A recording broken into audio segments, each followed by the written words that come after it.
जलगांव में म्यूनिसिपल चुनाव को लेकर बीजेपी और शिंदे गुट की शिवसेना का अलायंस पक्का हो गया है। जलगांव शहर के होटल प्रेसिडेंट में बीजेपी और शिवसेना की एक अर्जेंट मीटिंग आयोजित की गई।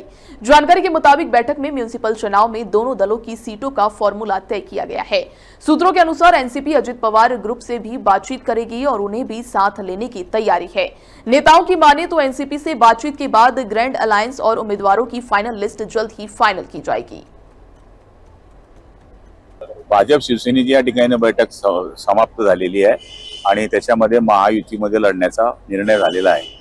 आता राष्ट्रवादीशी चर्चा काही वेळामध्ये सुरू होणार आहे आणि त्यांच्याशी चर्चा संपन्न झाल्यानंतर तिघांचे झालेले आकडे फायनल या ठिकाणी प्रेसद्वारे कळवले जातील। जागा वाटपाचं काही प्राथमिक सूत्र ठरलंय का? ठरलेलं आहे, पण आता एक पक्षाशी बोलणं राहिलं असल्यामुळे तिघांचा आकडा फायनल झाल्यानंतर आकडा आमचा दोघांचा फायनल झाला आहे, पण त्यांच्याशी जो आकडा फायनल होईल त्यावेळेस आम्ही तिघांची यादी या ठिकाणी जाहीर करू। साधारण म्हणजे कधी यादी जाहीर होण्याची शक्यता आहे? यादी आता प्रथमतः बैठक होणं तर महत्वाचं आहे ना, त्याच्यानंतर मग उमेदवारांचे आमची यादी तयार होईल, त्यांची होईल।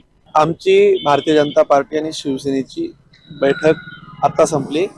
त्यामध्ये भारतीय जनता पार्टी आणि शिवसेना यासोबत युती करण्याचा हा आमचा सामूहिक निर्णय झाला आहे। तो गुलाब भाऊनी पण घोषित केलेला आहे। आता अजून आमची राष्ट्रवादी सोबत बैठक झाल्यानंतर त्यांचा काय निर्णय होतो तो देखील आम्ही सामूहिक तोही कळवण्यात येईल। दादा, याच्यात असा विषय होता की शिंदे गट असेल किंवा राष्ट्रवादी असेल, शरद पवार गट दोघांनी सांगितलं होतं की आम्हाला जर संबंधजनक जागा नाही मिळाल्या तर आम्ही स्वतंत्र लढवू। दोघांची समजूत घालण्यात आपल्याला यश आलंय का? शिवसेनेसोबत आमचं जुनं अलायन्स असल्यामुळे तिथं लवकर जुळलं।